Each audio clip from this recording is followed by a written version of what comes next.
Pemirsa selamat sore, Anda menyaksikan Headline News. Humas Polri dan TNI menggelar konferensi pers soal adanya kelompok profesional yang menyelundupkan senjata dan membuat kerusuhan saat demo 21 dan 22 Mei 2019 di Jakarta. Konvers digelar di Kemenko Polhukam. Selengkapnya akan disampaikan oleh Nadia Atmaji di lokasi. Nadia, jadi bagaimana sebenarnya kelompok ini menunggangi demo 21 dan 22 Mei lalu? Ya, Dade, kronologinya dimulai pada sekitar bulan Oktober 2018. Kadif Humas Polri Irjen Pol M. Iqbal menuturkan bahwa pada saat itu tersangka utama yang merupakan pimpinan kelompok ini atas inisial HK mendapatkan perintah dari seseorang untuk menyelundupkan sejumlah senjata. Siapakah seseorang ini? Identitasnya telah dikantongi oleh pihak kepolisian dan akan dipublikasikan dalam waktu dekat yang diduga merupakan aktor intelektual dari kelompok ini. Kemudian HK melakukan instruksi dari seseorang ini untuk melakukan penyelundupan senjata, berkoordinasi dengan sejumlah tersangka lainnya yang kemudian juga menjadi tersangka, yaitu atas inisial AZ, IR, TJ, AD, dan AF. Dari instruksi ini HK mendapatkan uang sebesar 150 juta rupiah. Kemudian ada instruksi lainnya adalah untuk membunuh dua tokoh nasional ataupun juga pimpinan lembaga yang merupakan pejabat negara pada sekitar bulan Maret 2019. Kemudian pada bulan April ia mendapatkan instruksi lagi untuk membunuh dua pejabat negara lainnya dan satu pimpinan lembaga swasta yang merupakan lembaga survei. Maka total ada 5 target yang harus dilakukan pembunuhan. Dan ini yang dilakukan adalah berupa survei lokasi di mana biasanya target ini beraktivitas. Kendati demikian, hal ini gagal dilakukan oleh mereka. Tetapi pada 21 dan 22 Mei 2019 kemarin pada saat terjadi aksi, mereka melakukan kerusuhan. Mereka ini ada di lapangan dengan menggunakan senjata rakitan yang telah diselundupkan ini melakukan aksinya.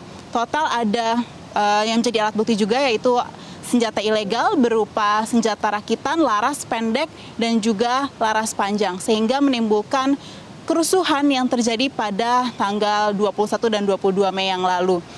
Ini merupakan kelompok yang berbeda dengan kelompok yang sebelumnya pernah dijabarkan dalam konferensi pers yang dilakukan oleh Kapolri dan juga Menko Polhukam, yaitu ada purnawirawan TNI yang mencoba untuk menyelundupkan senjata dari Aceh. Ini adalah kelompok yang berbeda dan sejauh ini belum ada keterkaitan. Dan sebelumnya lagi ada kelompok yang merupakan terduga teroris, ini juga telah diamankan oleh pihak kepolisian sebelum dilaksanakannya aksi ini. Berikut pernyataan selengkapnya dari Kadif Humas Polri Irjen Pol M. Iqbal.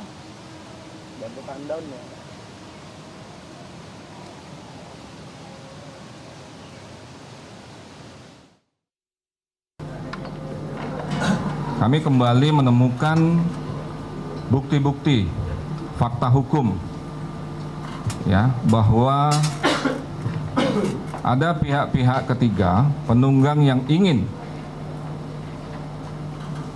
menciptakan martir. Jadi apa yang disampaikan oleh Bapak Kapolri, Bapak Menko Polhukam, dan saya sendiri beberapa saat konferensi pers beberapa waktu yang lalu, bahwa masa ini adalah bukan masa spontan, bahwa masa atau peristiwa adalah peristiwa yang disetting by design tentang kasus kepemilikan senjata api ilegal yang akan digunakan dalam aksi kerusuhan 21-22 Mei 2019 dan rencana pembunuhan. Seperti apa yang saya sampaikan tadi, bahwa tindak pidana yang diduga dilakukan oleh beberapa orang yang akan saya sampaikan secara detail nanti, yaitu kepemilikan senjata api jenis berikut amunisi sebagaimana dimaksud dalam pasal 1 Undang-Undang Darurat nomor 12 tahun 1951 tentang senjata api dengan ancaman hukuman maksimal seumur hidup atau selama-lamanya 20 tahun penjara. Dade. Nadia, selain menemukan senjata ilegal, bukti apa lagi yang ditemukan polisi dari para tersangka ini? Ya, selain senjata ilegal yang diselundupkan, ada pula rompi bertuliskan polisi yang ditemukan oleh para polisi yang melakukan penyelidikan ini. Hal ini diduga ada upaya untuk melakukan adu domba antara pihak kepolisian dengan masyarakat, sehingga ada upaya untuk menyalahgunakan atau menggunakan profesi polisi ini untuk kemudian menjadi pihak yang disalahkan karena menyerang masyarakat. Hingga saat ini masih didalami dari manakah rompi polisi ini, apakah ini adalah rompi yang dimiliki oleh pihak kepolisian kemudian membantu mereka, ataupun ini merupakan rompi yang mereka buat sendiri atau mereka beli sendiri secara ilegal. Ini masih didalami oleh pihak kepolisian. Dan yang pasti hingga saat ini polisi masih mencari adanya kelompok-kelompok lain yang bisa saja masih berkeliaran di luar sana, karena menurut pihak kepolisian ini masih terbuka kemungkinan ada kelompok lain yang sebenarnya juga menunggangi pada saat kerusuhan di tanggal 21 dan 22 Mei yang lalu.